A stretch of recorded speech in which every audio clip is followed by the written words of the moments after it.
France, une trentaine d'installations nucléaires de base sont en cours de démantèlement. Ces installations présentent des natures diverses.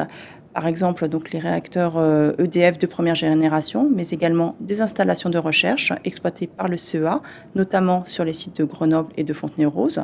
Il y a également des installations du cycle du combustible exploitées par Areva qui sont en phase de démantèlement.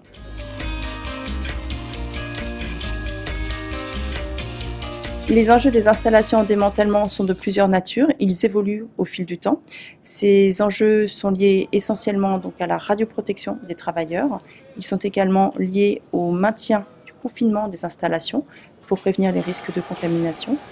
On observe également des risques liés à la sécurité des travailleurs puisque les opérations de démantèlement se déroulent sur des chantiers.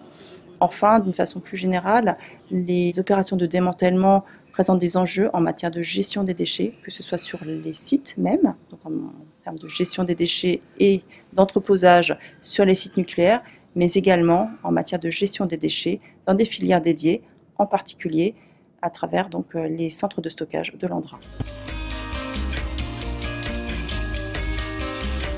Donc ce qu'on aimerait voir, c'est le permis de feu pour commencer et les documents qui formalisent les conclusions de l'analyse de risque incendie. En premier lieu, l'ASN recommande que les exploitants mettent en œuvre des stratégies de démantèlement immédiat. Le second point concerne l'état final de référence que l'ASN fixe aux exploitants. Cet état de référence vise à un assainissement complet de l'installation après évacuation de l'ensemble des substances radioactives, des déchets. Enfin, comme pour toutes les opérations concernant les installations nucléaires de base, l'ASN considère que les opérations de démantèlement doivent s'inscrire dans une démarche de transparence.